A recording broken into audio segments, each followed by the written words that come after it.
Viewers welcome back on program. So viewers end ਵਾਲੇ section ਦੇ ਵਿੱਚ ਆਪਾਂ ਗੱਲਬਾਤ ਕਰਾਂਗੇ ਚੀਨ ਅਤੇ ਪਾਕਿਸਤਾਨ ਦੇ ਹਵਾਲੇ ਨਾਲ ਕਿ ਚੀਨ ਦਾ ਕਹਿਣਾ ਹੈ ਕਿ ਪਾਕਿਸਤਾਨ ਸਾਡਾ ਸਦੀਵੀ ਦੋਸਤ ਹੈ ਅਤੇ ਅਸੀਂ ਉਸ ਨਾਲ ਚਟਾਨ ਵਾਂਗ ਖੜੇ ਹਾਂ। ਸੋ ਇਸ ਸੰਬੰਧਾਂ ਵਿੱਚ ਪਾਕਿਸਤਾਨੀ ਫੌਜ ਨਾਲ ਸੰਬੰਧ ਬੜੇ ਪੀੜੇ ਹਨ। ਸੋ ਇਸ ਬਾਰੇ ਆਪਾਂ ਗੱਲਬਾਤ ਕਰਨ ਜਾ ਰਹੇ ਹਾਂ। ਨਾਲ ਹੀ ਗੁਰਬਾਣੀ ਵਿਚਾਰਾਂ ਦੀ ਸਾਂਝ ਤੋੜ ਨਾ ਪਾਈ ਜਾਏਗੀ। ਸੋ ਅਸੀਂ ਚਾਹਾਂਗੇ ਕਿ ਤੁਸੀਂ ਇਸੇ ਤਰ੍ਹਾਂ ਬਣੇ ਰਹਿਣਾ, ਦੇਖਣ ਸੁਣਨ ਲਈ, ਅਨਲਿਖਣ ਲਈ ਤੁਹਾਡਾ ਸਭ ਦਾ ਬਹੁਤ ਬਹੁਤ ਧੰਨਵਾਦ ਜੀ। ਡਾਕਟਰ ਸਾਹਿਬ ਕੀ ਕਹਿਣਾ ਚਾਹੋਗੇ? ਦੇਖੋ, ਪਾਕਿਸਤਾਨ ਦੀ ਸਿਆਸੀ ਸੂਰਤ ਹਾਲ ਦੇ ਉੱਤੇ ਅਸੀਂ ਗੱਲਬਾਤ ਕੀਤੀ ਹੈ, ਜਿੱਥੇ ਸਿੱਧੇ ਤੌਰ 'ਤੇ ਅਮਰੀਕਾ ਵੱਲ ਉਂਗਲ ਉੱਠਦੀ ਹੈ ਕਿ ਉਸ ਨੇ ਕੰਸਪੀਰੇਸੀ ਕਰਨੀ ਚਾਹੀ ਪਾਕਿਸਤਾਨ 'ਚ, ਖਾਸ ਤੌਰ 'ਤੇ ਇਮਰਾਨ ਖਾਨ ਔਰਾਂ ਦੀ ਹਕੂਮਤ ਨੂੰ ਡੀਸਟੈਬਲਾਈਜ਼ ਕਰਨ ਦੇ ਲਈ। ਉੱਥੇ ਜ਼ਾਹਰ ਹੈ ਕਿ ਚਾਈਨਾ ਦੀ ਵੀ ਬੜੀ ਹੈਵੀ ਇਨਵੈਸਟਮੈਂਟ ਹੈ ਪਾਕਿਸਤਾਨ 'ਚ। ਇਕੱਲੀ ਇਹੀ ਨਹੀਂ, ਉਹਨਾਂ ਦਾ ਜਿਹੜਾ dream project China Pakistan economical corridor, ਔਰ ਜਦੋਂ ਹੁਣ ਇਹ ਅਸਲ ਲੜਾਈ ਰੂਸ ਦਾ ਵਿੱਚ ਜਾਂਦੇ ਵਿੱਚ ਆ ਕੇ ਵੱਜ ਗਿਆ ਯੂਕਰੇਨ ਦੇ ਮਾਮਲੇ 'ਚ। ਹੈ ਤਾਂ ਹੁਣ ਅਮਰੀਕਾ ਚਾਈਨਾ ਰਾਈਵਲਰੀ ਚੱਲ ਰਹੀ ਹੈ, ਔਰ ਅਮਰੀਕਾ ਨੂੰ ਵੀ ਇਹ CPEC ਕਦੇ ਇਹਨਾਂ ਦੇ ਜਿਹੜਾ ਉਹ ਉਤਰਿਆ ਨਹੀਂ ਹੈ ਸੰਘ 'ਚੋਂ, ਕਿਉਂਕਿ one belt one road initiative in fact economical ਸਰਦਾਰੀ ਕਿਹਦੀ ਹੋਣੀ ਹੈ, ਉਹਦੇ ਚਾਈਨਾ ਨੂੰ ਐਜ ਦਿੰਦਾ। ਹੁਣ ਇਸ ਸਾਰੇ ਦੇ ਚਲਦਿਆਂ ਇਹ ਭਾਂਪ ਕੇ ਕਿ ਪਾਕਿਸਤਾਨ ਦੇ ਵਿੱਚ ਸਿਆਸੀ ਕਲਾਬਾਜ਼ੀਆਂ ਕਿਸੇ ਹੋਰ ਪਾਸੇ ਵੀ ਲਿਜਾ ਸਕਦੀਆਂ ਨੇ।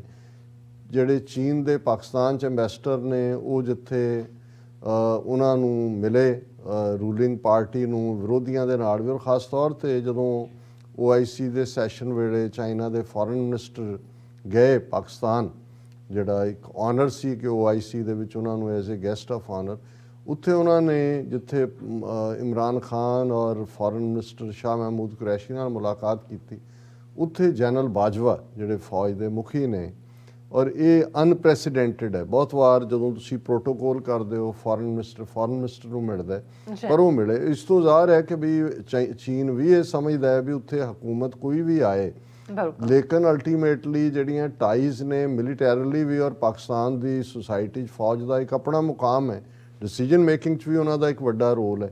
ਸੋ ਉਹਨਾਂ ਨੇ ਇਸ ਸਾਰੇ ਨੂੰ ਜਿਹੜਾ ਹੈ ਉਹ ਓਪਨ ਰੱਖਿਆ ਹੋਇਆ ਕਿ ਭਾਈ ਬੇਸ਼ੱਕ ਇਮਰਾਨ ਖਾਨ ਦੀ ਜੇ ਅਮਰੀਕਾ ਨੂੰ ਗੁੱਸਾ ਹੈ ਵੀ ਟੂਵਰਡ ਚਾਈਨਾ ਜ਼ਿਆਦਾ ਟਿਲਟ ਹੋਇਆ, ਔਰ ਚਾਈਨਾ ਨੇ ਪਲਾਨ ਰਸ਼ੀਆ ਵਿਜ਼ਿਟ ਕੀਤੀ ਜਿੱਦਣ ਰੂਸ ਨੇ ਯੂਕਰੇਨ 'ਤੇ ਅਟੈਕ ਕੀਤਾ, ਇਮਰਾਨ ਖਾਨ ਮਾਸਕੋ 'ਚ ਬੈਠੇ ਸੀ। ਲੇਕਿਨ ਇਸ ਸਭ ਦੇ ਚਲਦਿਆਂ ਇਹ ਨਹੀਂ ਹੈ ਵੀ ਇਹ ਜਿਹੜੀਆਂ ਫੋਰਨ ਪਾਲਿਸੀਜ਼ ਹੁੰਦੀਆਂ ਨੇ ਬੰਦੇ ਨਾਲ ਨਹੀਂ ਜੁੜੀਆਂ ਹੁੰਦੀਆਂ, ਮੁਲਕ ਦੇ ਇੰਟਰਸਟ ਹੁੰਦੀਆਂ ਨੇ। ਹੁਣ ਦੋ ਡਿਵੈਲਪਮੈਂਟ ਜਿਵੇਂ ਅਸੀਂ ਡਿਸਕਸ ਕੀਤਾ ਸੀ ਕਿ ਚਾਈਨਾ ਨੇ ਅਫਗਾਨਿਸਤਾਨ ਔਰ 7 ਦੂਜੇ ਗਵਾਂਢੀ ਮੁਲਕ ਜਿਨ੍ਹਾਂ ਦੇ ਵਿੱਚ ਈਵਨ ਉਹਨਾਂ ਨੇ ਰਸ਼ੀਆ ਨੂੰ ਵੀ ਇਨਵਾਈਟ ਕੀਤਾ, ਉਹਨਾਂ ਦੀ ਸਮਿਟ ਉਹਨਾਂ ਨੇ ਜਿਹੜੀ ਹੈ ਅਫਗਾਨਿਸਤਾਨ ਦੇ ਮੁੱਦੇ 'ਤੇ ਕੀਤੀ। ਅਫਗਾਨਿਸਤਾਨ ਦੇ ਫੋਰਨ ਮਿਨਿਸਟਰ ਅਮੀਰ ਖਾਨ ਮੁਤੱਕੀ ਵੀ ਉਹਦੇ 'ਚ ਸ਼ਾਮਲ ਹੋਏ, ਔਰ ਉਸ ਬਾਰੇ ਵੀ ਜਿਹੜੀ ਚੀਨ ਨੇ ਫਾਈਨਲ ਉਸ ਦੇ ਉੱਤੇ ਲਾਈਨ ਲਈ ਹੈ, China Pakistan Afghanistan agree to boost 3-way ties. Chinese foreign minister calls for extending China Pakistan economic corridor to Afghanistan. ਹੁਣ ਇਹ ਵੀ ਅੱਜ ਦੀ ਜਿਹੜੀ ਹੈ ਉਹ ਤਾਜ਼ਾ ਖਬਰ ਹੀ ਹੈ ਕਿ ਜਿਹੜੀ 7 ਨੇਸ਼ਨਸ ਜਿਨ੍ਹਾਂ ਨੇ ਇਸ ਦੇ ਵਿੱਚ ਜੁਆਇਨ ਕੀਤਾ, ਜਿਹੜੀ ਚੀਨ 'ਚ ਇਹ 2 ਰੋਜ਼ਾ ਇਹਨਾਂ ਦੀ 3rd ਸਮਿਟ ਹੋਈ, ਉਹਨਾਂ ਦੇ ਵਿੱਚ ਜ਼ਾਹਰ ਹੈ China, Russia, Pakistan, Iran, Tajikistan, Turkmenistan, Uzbekistan, Bharat ਨੂੰ ਇਹਦੇ 'ਚ ਇਨਵਾਈਟ ਨਹੀਂ ਸੀ ਕੀਤਾ ਹੋਇਆ। ਔਰ ਉਹਦੇ 'ਚ ਜਿਹੜਾ ਔਰ ਇਹ ਈਸਟਰਨ ਅਨਹੂਈ ਪ੍ਰੋਵਿੰਸ ਹੈ ਚਾਈਨਾ ਦਾ, ਉਹਦੇ 'ਚ ਪ੍ਰੈਜ਼ੀਡੈਂਟ ਸ਼ੀ ਜਿਨਪਿੰਗ ਨੇ ਵੀ ਆਪਣੀ ਚਿੱਠੀ ਭੇਜੀ, ਔਰ ਉਹਦੇ 'ਚ ਉਹਨਾਂ ਨੇ ਬੜੀ ਕਲੀਅਰਲੀ ਕਿਹਾ ਕਿ ਵੀ China is committed to supporting its pursuit of peace, stability and development, Afghanistan ਦੀ ਤਰੱਕੀ ਨੂੰ ਲੈ ਕੇ, to a critical point of transition from chaos to order, ਕਿ ਭਾਈ ਹੁਣ ਆਰਡਰ ਉੱਥੇ ਸਥਾਪਿਤ ਹੋ ਰਿਹਾ ਔਰ ਅਸੀਂ ਉਸ ਨੂੰ ਫੁੱਲੀ ਸਪੋਰਟ ਕਰਦੇ ਹਾਂ। ਔਰ ਇਹ ਵੀ ਫੈਸਲਾ ਹੋਇਆ ਕਿ ਜਿਹੜੀ 4ਥੀ ਸਮਿਟ ਹੈ ਉਹ ਤਾਸ਼ਕੰਦ ਉਜ਼ਬੇਕਿਸਤਾਨ ਦੇ ਵਿੱਚ ਹੋਏਗੀ 2023 ਦੇ ਵਿੱਚ। ਸੋ ਇਹਦੇ 'ਚ ਜ਼ਾਹਰ ਹੈ ਵੀ ਇਹਦੇ 'ਚ ਵੀ ਉਹਨਾਂ ਨੇ ਦੱਸ ਦਿੱਤਾ ਕਿ ਭਾਈ ਜਿਹੜਾ ਚਾਈਨਾ ਪਾਕਿਸਤਾਨ ਇਕਨੋਮਿਕਲ ਕੋਰੀਡੋਰ ਹੈ ਅਲਟੀਮੇਟਲੀ ਅਫਗਾਨਿਸਤਾਨ ਤੱਕ, ਕਿਉਂਕਿ ਜਾਣਾ ਤਾਂ ਉੱਧਰੋਂ ਦੀ ਹੈ, ਸੋ ਉਹ ਵੀ ਉਹਨਾਂ ਨੇ। ਪਰ ਜਿਹੜੀ ਦੂਸਰਾ ਪਾਰਟ ਜਿਹੜਾ ਤੁਸੀਂ ਕਿਹਾ, China hails Pakistan military as mainstay of ties, ਔਰ China says it hopes parties in Pakistan will stay United.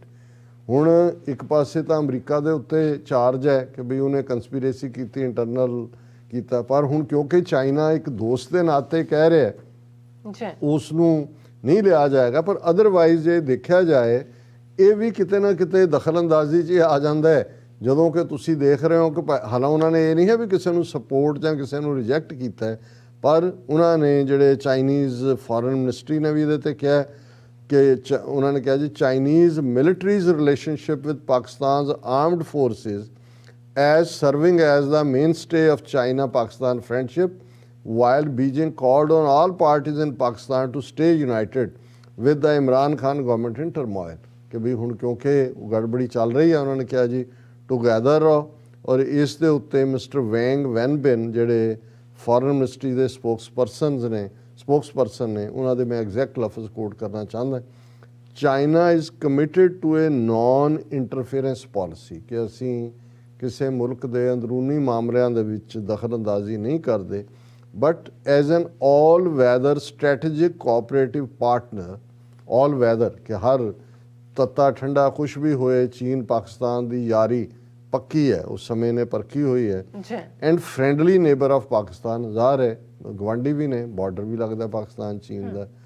China sincerely hopes all parties in Pakistan will stay united ਕਿ ਅਸੀਂ बड़ी ईमानदारी नाल संजीदगी नाल यकीन ये आस करते हैं कि पाकिस्तान दी सारियां सियासी धिरां इकट्ठियां रहणगियां and uphold the major interest of development and stability कि मुल्क दे विच स्टेबिलिटी रहे और उस दी तरक्की होए, उस दा विकास होए। और इसी तरह जिवें असीं कहा भी जनरल बाजवा दे नाल भी उन्होंने फॉरेन मिनिस्टर उन्होंने चाइना दे ने गलबात कीती सी और उन्होंने भी यही कहा सी कि भाई असी mister during the meeting mister Wang said China appreciates the positive efforts and important contribution made by Pakistan military over the years to consolidate and enhance the all weather strategic cooperative partnership between China. ये उन्होंने फौज की सराहना की mister Wang ने कि भाई ये सारे सालों के विच पाकिस्तान की फौज ने चीन के नाल मिल के जिहड़ा है वो बहुत सारा safe and smooth China Pakistan economical corridor भी डिवेलप किया और हो रहा है and safeguard the security of Chinese institutions and personnel in Pakistan. हुण जिहड़ियां चीन दियां ने संस्थावां उन्होंने ज़ाहिर है गार्ड तो आर्मी करती है और इस तरह उन्होंने चीनी इंजीनियर वर्कर हज़ारां लोग काम करते हैं। चाइनीज़ फॉरेन मिनिस्ट्री ने कहा भी असी पाकिस्तानी फौज के जोड़ा है वो शुक्रगुजार हैं कि उन्होंने हमेशा सुरक्षा भी दी है। और कंक्लूड उन्होंने किया कि Pakistani military has played the role of a stabiliser and ballast stone in building a closer China Pakistan community with a shared future in the new era. So ये उन्होंने पाकिस्तानी फौज नूं जिथे एप्रीशिएट किया उत्थे उन्होंने इंटरनेशनल कम्युनिटी नूं खास तौर पर वैसटर्न पावर्स नूं ये मैसेज भी दिता है कि बेशक पाकिस्तान दे विच कोई भी हुकूमत आए अल्टीमेटली क्योंकि डिसाइडिंग फैक्टर तो फौज है और फौज दे नाल साडा जिहड़ा वो पूरा भरोसा कायम है और असी पूरा जिहड़ा वो इतबार करते हैं। सो ये भी रीएश्योरिंग नूं कहंदे ने, हालां इनू इंटरफेरेंस भी नज़र आती है पर ये रीएश्योरिंग है कि भाई असी जिहड़ा मुल्क दे लोकां दा विकास और वो ਜਿਹੜੀ ਸਾਂਝਾਂ ਨੇ ਉਹ ਉਵੇਂ ਜਿਹੜੀਆਂ ਬਣੀਆਂ ਰਹਿੰਦੀਆਂ ਦੇਖਣਾ ਚਾਹੁੰਦੇ ਜਿਵੇਂ ਅਸੀਂ ਹਰ ਪ੍ਰੋਗਰਾਮ ਦੇ ਕਨਕਲੂਜਨ ਦੇ ਵਿੱਚ ਰੂਹਾਨੀ ਖੁਰਾਕ ਗਜ਼ਾ ਉਹ ਗੁਰਬਾਣੀ ਦੀ ਜਿਸ ਨੂੰ ਵਿਚਾਰ ਅਧੀਨ ਲਿਆਂਦੇ ਤੀਸਰੇ ਪਾਤਸ਼ਾਹ ਗੁਰੂ ਅਮਰਦਾਸ ਜੀ ਦਾ ਸ਼ਬਦ ਹੈ ਸ੍ਰੀ ਰਾਗ ਦੇ ਵਿੱਚ ਜਾ ਫਿਰ ਜਾਣੈ ਆਪਣਾ ਤਨ ਮਨ ਅੱਗੇ ਧਰੇ ਸੁਹਾਗਣੀ ਕਰਮ ਕਮਾਵਦੀਆਂ ਸੇਈ ਕਰਮ ਕਰੇ ਸਹਿਜੇ ਸਾਚ ਮਿਲਾਵੜਾ ਸਾਚ ਵਡਾਈ ਦੇ ਭਾਈ ਰੇ ਗੁਰ ਬਿਨ ਭਗਤ ਨਾ ਹੋਏ ਬਿਨ ਗੁਰ ਭਗਤ ਨਾ ਪਾਈਐ ਜੇ ਲੋਚੈ ਸਭ ਕੋਏ ਰਹਾਓ। ਹੁਣ ਪਿਛਲੇ ਜਿੰਨੇ ਸ਼ਬਦ ਕਈ ਦਿਨਾਂ ਤੋਂ ਅਸੀਂ ਪੜ੍ਹ ਰਹੇ ਹਾਂ ਰਹਾਓ ਜਿਹੜਾ ਸਭ ਤੋਂ ਪਿਆਰਾ ਸੰਬੋਧਨ ਗੁਰੂ ਅਮਰਦਾਸ ਜੀ ਕਰਦੇ ਨੇ ਭਰਾ। ਹੁਣ ਇਸ 'ਚ ਵੀ ਭਾਈ ਰੇ ਗੁਰ ਬਿਨ ਭਗਤ ਨਾ ਹੋਏ। ਹੇ ਮੇਰੇ ਵੀਰ ਇਹ ਗੱਲ ਦੇਖ ਤੂੰ ਰੱਬ ਦੀ ਇਬਾਦਤ ਕਰਨਾ ਚਾਹੁੰਦਾ ਹੈ ਪਰ ਗੁਰੂ ਦੀ ਮੱਤ ਨੂੰ ਲੈ ਬਿਨਾ ਇਹ ਬੰਦਗੀ ਜਾਂ ਇਸ ਰਸਤੇ ਤੇ ਤੂੰ ਸਾਬਤ ਕਦਮਾਂ ਨਾਲ ਤੁਰ ਨਹੀਂ ਪਾਏਗਾ। ਭਾਈ ਰੇ ਗੁਰ ਬਿਨ ਭਗਤ ਨਾ ਹੋਏ, ਬਿਨ ਗੁਰ ਭਗਤ ਨਾ ਪਾਈ ਹੈ, ਜੇ ਲੋਚਾ ਸਭ ਕੋਈ। ਚਾਹੁੰਦੇ ਤਾਂ ਸਾਰੇ ਨੇ ਕਿ ਭਾਈ ਅਸੀਂ ਉਸ ਦੇ ਰਸਤੇ ਤੇ ਤੁਰੀਏ, ਪਰ ਇਹ ਗੁਰੂ ਦੇ ਮੱਤ ਦੇ ਉੱਤੇ ਅਮਨਾ ਕਰਕੇ ਉਸ ਦੇ ਉੱਤੇ ਉਸ ਨੂੰ ਗੁਰ ਕੀ ਮੱਤ ਤੂੰ ਲੈ ਇਹ ਆਣੇ ਹੈ ਕਿ ਇਹ ਆਣੇ ਮੱਤ ਸਮਝ ਕੇ ਤੂੰ ਆਪਣੀਆਂ ਚਲਾਕੀਆਂ ਨਾਲ ਕੋਈ ਹੋਰ ਰੱਬ ਦੀ ਕੁਰਬਤ ਹਾਸਲ ਕਰੇਗਾ। ਰਸਤਾ ਗੁਰੂ ਦੀ ਮੱਤ ਦੇ ਰਾਹੀਂ ਹੀ ਉਸ ਦਰਵਾਜ਼ੇ ਵੱਲ ਤੂੰ ਤੁਰ ਸਕੇਗਾ। ਜਾਂ ਔਰ ਫਿਰ ਇਸ ਦਾ ਤਰੀਕਾ ਜਾ ਫਿਰ ਜਾਣੈ ਆਪਣਾ ਤਨ ਮਨ ਅੱਗੇ ਧਰੇ। ਹੁਣ ਦੁਨਿਆਵੀ ਰਿਸ਼ਤਿਆਂ 'ਚ ਉਹ ਪਤੀ ਪਤਨੀ ਦਾ ਹੋਏ, ਪਿਆਰੇ ਦਾ ਹੋਏ, ਆਪਣਾ ਆਪਾ ਤਨ ਤੇ ਮਨ ਹਵਾਲੇ ਕਰਨਾ। ਮਤਲਬ ਇਹ ਹੁੰਦਾ ਹੈ ਕਿ ਮੇਰਾ ਮੁਝ ਮੇਂ ਕਿਛ ਨਹੀਂ, ਜੋ ਕਿਛ ਹੈ ਸੋ ਤੇਰਾ, ਤੇਰਾ ਤੁਝ ਕੋ ਸੌਂਪਤੇ ਕਿਆ ਲਾਗੇ ਮੇਰਾ। ਹੁਣ ਇਹੀ ਹੈ ਕਿ ਜੇ ਉਸ ਵਾਹਿਗੁਰੂ ਨੂੰ, ਰੱਬ ਨੂੰ ਤੁਸੀਂ ਆਪਣਾ ਪਿਆਰਾ ਬਣਾਉਣਾ ਹੈ, ਉਸ ਦੀ ਮੁਹੱਬਤ ਦੇ ਵਿੱਚ ਆਉਣਾ ਹੈ, ਤਾਂ ਤਨ ਮਨ ਅੱਗੇ ਧਰੇ। ਫਿਰ ਤਨ ਮਨ ਧਨ ਸਭ ਸੌਂਪ ਗੁਰ ਕੋ ਹੁਕਮ ਮੰਨੀਏ ਪਾਈਏ। ਕਿ ਆਪਣਾ ਆਪਾ ਮਤਲਬ ਇਹ ਹੈ ਜਿਸ ਨੂੰ ਅਸੀਂ ਰਜ਼ਾ ਦੇ ਵਿੱਚ ਹੁਕਮ ਦੇ ਸਾਹਮਣੇ ਆਪਣਾ ਆਪਾ ਰੱਖ ਦੇਣਾ, ਇਹੀ ਹੈ ਤਨ ਮਨ ਅੱਗੇ ਧਰਨਾ। ਸੁਹਾਗਣੀ ਕਰਮ ਕਮਾਵਦੀਆਂ ਸੇਈ ਕਰਮ ਕਰੇ। ਹੁਣ ਜਿਵੇਂ ਫਿਰ ਇਹ ਅਲੰਕਾਰ ਇਸਤੇਮਾਲ ਕੀਤਾ ਇੱਕ ਪਤੀ ਬ੍ਰਤਾ ਇਸਤਰੀ ਦਾ, ਪਤੀ ਪਤਨੀ ਦਾ ਸਬੰਧ ਜਿਹੜੇ ਇੱਕ ਦੂਜੇ ਨੂੰ ਸਮਰਪਿਤ ਹੁੰਦੇ ਨੇ, ਕਿ ਜਿਵੇਂ ਪਤਨੀ ਜਾਂ ਪਤੀ ਇੱਕ ਦੂਸਰੇ ਪ੍ਰਤੀ ਆਪਣਾ ਆਪਾ ਸਮਰਪਿਤ ਭਾਵਨਾ ਦੇ ਨਾਲ ਜਿਹੜਾ ਉਹ ਆਪਣੀ ਜ਼ਿੰਦਗੀ ਨੂੰ ਦੇਖਦੇ ਨੇ, ਤੇ ਫਿਰ ਤੂੰ ਜੇ ਰੱਬ ਨੂੰ ਆਪਣਾ ਪਿਆਰਾ ਬਣਾਇਆ ਤੇ ਜਿਵੇਂ ਸੁਹਾਗਣਾ ਆਪਣਾ ਫਰਜ਼ ਅਦਾ ਕਰਦੀਆਂ ਨੇ, ਇਵੇਂ ਸੁਹਾਗਣੀ ਕਰਮ ਕਮਾਉਂਦੀਆਂ ਸਹੀ ਕਰਮ ਕਰ। ਮਤਲਬ ਇਹ ਹੈ ਕਿ ਤਨ ਮਨ ਧਨ ਆਪਣਾ ਆਪਾ ਗੁਰੂ ਦੇ ਅੱਗੇ ਰੱਖ ਕੇ, ਅਕਾਲ ਪੁਰਖ ਦੇ ਅੱਗੇ ਰੱਖ ਕੇ ਉਸ ਦੀ ਬੰਦਗੀ ਕਰਨਾ। ਸਹਿਜੇ ਸਾਚ ਮਿਲਾਵੜਾ। ਤੇ ਜਦੋਂ ਤੁਸੀਂ ਹੁਣ ਤਨ ਮਨ ਅੱਗੇ ਰੱਖਣ ਦਾ ਮਤਲਬ ਹੈ ਵੀ ਤੁਹਾਡੀ ਹਉਮੈ ਹੀ ਨਹੀਂ ਹੈ, ਤੁਸੀਂ ਆਪਣਾ ਆਪਾ ਹੀ ਦੇ ਦਿੱਤਾ ਹੈ, ਗੁਰੂ ਦੀ ਮੱਤ ਦੇ ਉੱਤੇ ਤੁਰਦੇ ਹੋ, ਤੇ ਸਹਿਜੇ ਸਾਚ ਮਿਲਾਵੜਾ। ਤੁਸੀਂ ਫਿਰ ਸੱਚ ਦੇ ਨਾਲ ਤੁਹਾਡਾ ਮਿਲਾਪ ਹੁੰਦਾ ਹੈ। ਸਾਚ ਵਡਾਈ ਦੇ, ਵਡਿਆਈ ਫਿਰ ਉਸ ਸੱਚੇ ਦੀ ਹੁੰਦੀ ਹੈ, ਕਿਉਂਕਿ ਤੁਸੀਂ ਉਸ ਰੱਬ ਦੀ ਕੁਰਬਤ, ਰੱਬ ਦੀ ਇਬਾਦਤ ਜਿਹੜੀ ਹੈ ਉਹ ਤੁਹਾਡਾ ਆਧਾਰ ਜੀਵਨ ਦਾ ਬਣ ਜਾਂਦਾ ਹੈ। 184 ਫੇਰ ਪਿਆ ਕਾਮਣ ਦੂਜੈ ਭਾਏ, ਬਿਨ ਗੁਰ ਨੀਂਦ ਨਾ ਆਵੇ, ਦੁਖੀ ਰਹਿਣ ਵਿਹਾਏ, ਵਿਣ ਸ਼ਬਦੈ ਪਿਰ ਨਾ ਪਾਈਐ, ਬਿਰਥਾ ਜਨਮ ਗਵਾਏ। 184 ਫੇਰ ਪਿਆ ਕਿ ਭਾਈ ਜੇ ਤੁਸੀਂ ਰੱਬ ਦੇ ਉਸ ਰਾਹ ਦੇ ਉੱਤੇ ਰੱਬ ਨੂੰ ਪ੍ਰਵਾਨ ਨਹੀਂ ਹੁੰਦੇ, ਫਿਰ 84 ਲੱਖ ਜੂਨਾਂ ਆਉਣ ਜਾਣ ਦੇ ਵਿੱਚ ਤੁਸੀਂ ਭਰਮਦੇ ਹੋ। ਜੇ ਕਾਮਣ ਦੂਜਾ ਪਾਏ, ਜੇ ਰੂਹ ਕਿਸੇ ਦੂਜੇ ਪਾਸੇ ਲੱਗੀ ਹੈ ਫਿਰ ਭਟਕਣ ਹੀ ਹੈ, ਭਟਕਣ ਤੋਂ ਬਿਨਾਂ ਕੁਛ ਨਹੀਂ ਹੈ। ਬਿਨ ਗੁਰ ਨੀਂਦ ਨਾ ਆਵੇ ਦੁਖੀ ਰਹਿਣ।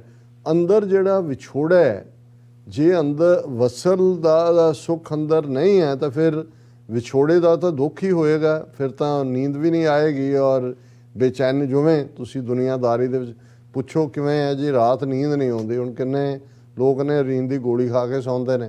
ਹੁਣ ਉਹ ਕੀ ਹੈ, ਪਰੇਸ਼ਾਨੀਆਂ ਤੁਹਾਨੂੰ ਸੌਣ। ਪਰ ਜੇ ਤੁਸੀਂ ਉਸ ਵਸਲ ਸੁੱਖ ਚੋਂ ਜੋ ਵਾਪਰ ਰਿਹਾ, ਜੋ ਵਰਤ ਰਿਹਾ, ਉਸ ਨੂੰ ਤੁਸੀਂ ਉਹਦਾ ਭਾਣਾ ਮੰਨਦੇ ਹੋ, ਫਿਰ ਨਾ ਦੁੱਖ ਤੁਹਾਨੂੰ ਦੁਖੀ ਕਰਦਾ ਹੈ। ਜੇ ਕੁਝ ਮਿਲ ਗਿਆ ਤੇ ਉਹ ਤੁਸੀਂ ਪਾਗਲਪਨ ਚ ਨਹੀਂ ਆਉਂਦੇ ਕਿ ਭਾਈ ਤੁਸੀਂ ਬਹੁਤ ਅਮੀਰ ਹੋ ਗਏ ਹੋ। ਬਿਨ ਸ਼ਬਦੈ ਪਿਰ ਨਾ ਪਾਈਏ, ਬਿਰਥਾ ਜਨਮ ਗਵਾਏ। ਕਿ ਪਿਆਰੇ ਨੂੰ ਪਾਣਾ, ਪਿਆਰਾ ਵਾਹਿਗੁਰੂ ਦੇ ਲਈ ਹੈ, ਇਸ਼ਕ ਹਕੀਕੀ ਦੀ ਗੱਲ ਹੈ।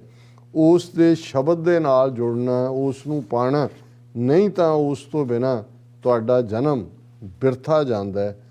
ਹੋਂ ਕਰਤੀ ਜਗ ਫਿਰੀ, ਨਾ ਧਨ ਸੰਪੈ ਨਾਲ, ਅੰਧੀ ਨਾਮ ਨਾ ਚੇਤਈ, ਸਭ ਬਾਧੀ ਜਮਕਾਲ, ਸਤਿਗੁਰ ਮਿਲਿਐ ਧਨ ਪਾਇਆ, ਹਰ ਨਾਮਾ ਹਿਰਦੈ ਸਮਾਲ।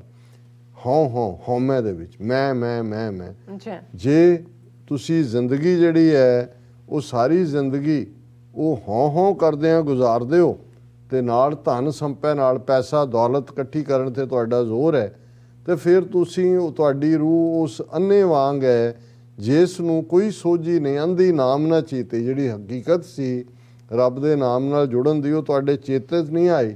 ਸਭ ਬਾਦੀ ਜਮਕਾਲ, ਅਲਟੀਮੇਟਲੀ ਮੌਤ ਦਾ ਦੇਵਤਾ, ਜਿਹੜੀ ਮੌਤ ਤੁਹਾਡੇ ਆਲੇ ਦੁਆਲੇ ਜਿਹੜੀ ਆ ਉਹ ਗੇੜੇ ਕੱਢ ਰਹੀ ਆ, ਉਹਨੇ ਆ ਕੇ ਬੰਨ੍ਹ ਲੈਣੇ। ਉਹ ਮੌਤ ਨੇ ਸਭ ਬਾਦੀ ਜਮਕਾਲ ਸਤਿਗੁਰ ਮਿਲਿਆ ਧਨ ਪਾਇਆ। ਨਾਮ ਦਾ ਧਨ, ਨਾਮ ਦੀ ਦੌਲਤ, ਰੱਬ ਦੀ ਯਾਦ ਦੀ, ਉਸ ਦੀ ਬੰਦਗੀ ਦੀ ਦੌਲਤ ਜੇ ਗੁਰੂ ਮਿਲਦਾ ਤੇ ਉਹ ਤੁਹਾਨੂੰ ਮਿਲਦੇ ਹਰ ਨਾਮਾ ਹਿਰਦੈ ਸਮਾਲ। ਤੇ ਫਿਰ ਤੁਸੀਂ ਉਸ ਵਾਹਿਗੁਰੂ ਦੇ ਨਾਂ ਨੂੰ ਆਪਣੇ ਹਿਰਦੇ ਦੇ ਅੰਦਰ ਉਸ ਨੂੰ ਸੰਭਾਲਦੇ ਹੋ, ਉਸ ਨੂੰ ਜਿਹੜਾ ਵਿਰਾਜਮਾਨ ਕਰਦੇ ਹੋ। ਤੇ ਅਖੀਰ 'ਚ ਤੀਸਰੇ ਨਾਨਕ ਫਰਮਾਉਂਦੇ ਨੇ, ਨਾਮ ਰਤੇ ਸੇ ਨਿਰਮਲੇ ਗੁਰ ਕੈ ਸਹਿਜ ਸੁਭਾਏ, ਮਨ ਤਨ ਰਾਤਾ ਰੰਗ ਸਿਉ ਰਸਨਾ ਰਸਨ ਰਸਾਏ, ਨਾਨਕ ਰੰਗ ਨਾ ਉਤਰੈ ਜੋ ਹਰ ਧੁਰ ਛੋੜਿਆ ਲਾਏ। ਪਹਿਲਾਂ ਤਾਂ ਹੋਂ ਵਾਲਿਆਂ ਦੀ ਹਾਲਤ ਹੈ, ਦੂਸਰੀ ਹੈ ਨਾਮ ਰਤੇ ਸੇ ਨਿਰਮਲੇ ਗੁਰ ਕੇ ਸਹਿਜ ਸੁਭਾਏ, ਕਿ ਜਿਹੜੇ ਨਾਮ ਦੇ ਵਿੱਚ ਰਤੀਆਂ ਰੂਹਾਂ ਨੇ ਉਹ ਨਿਰਮਲ ਨੇ, ਉਹਨਾਂ ਦੇ ਅੰਦਰ ਕੋਈ ਮੈਲ ਨਹੀਂ ਹੈ, ਉਹ ਸਹਿਜ ਦੇ ਵਿੱਚ ਰਹਿਣ ਵਾਲੇ ਜੀਵ ਬਣ ਜਾਂਦੇ ਨੇ। ਉਹਨਾਂ ਦਾ ਮਨ ਤੇ ਤਨ ਉਸ ਵਾਹਿਗੁਰੂ ਦੇ ਪਿਆਰ 'ਚ ਰੰਗਿਆ ਜਾਂਦਾ ਹੈ। ਉਹਨਾਂ ਦੀ ਰਸਨਾ, ਉਹਨਾਂ ਦੀ ਜ਼ਬਾਨ ਦੇ ਉੱਤੇ ਹਮੇਸ਼ਾ ਉਸ ਵਾਹਿਗੁਰੂ ਦਾ ਨਾਂ ਹੁੰਦਾ ਹੈ, ਇਸ ਲਈ ਉਹ ਰਸ ਭਰਪੂਰ ਜੀਭ ਹੁੰਦੀ ਹੈ। ਉਹਨਾਂ ਦੇ ਬੋਲਾਂ ਦੇ ਵਿੱਚ ਮਿਠਾਸ ਹੁੰਦੀ ਹੈ, ਉਹਨਾਂ ਦੀ ਜੀਭ ਦੇ ਵਿੱਚ ਰਸ ਹੁੰਦਾ ਹੈ। ਤੇ ਇਹ ਇੱਕ ਐਸਾ ਰੰਗ ਹੈ ਰੱਬ ਦੇ ਪਿਆਰ ਦਾ, ਨਾਨਕ ਰੰਗ ਨਾ ਉਤਰੇ, ਕਿ ਇਹ ਰੰਗ ਇੱਕ ਵਾਰ ਚੜ੍ਹ ਜਾਏ ਰੱਬ ਦੀ ਮੁਹੱਬਤ ਦਾ, ਫਿਰ ਉਤਰਦਾ ਨਹੀਂ ਹੈ। ਜੋ ਹਰ ਧੁਰ ਛੋੜਿਆ ਲਾਏ, ਔਰ ਇਹ ਕਦੇ ਵੀ ਜਿਹੜਾ ਇਹ ਉਤਰੇਗਾ ਨਹੀਂ, ਕਿਉਂਕਿ ਇਹ ਰੱਬ ਦੀ ਦਰਗਾਹ ਦੇ ਵਿੱਚ ਇਹ ਰੰਗ ਕਬੂਲਿਆ ਹੋਇਆ ਹੈ।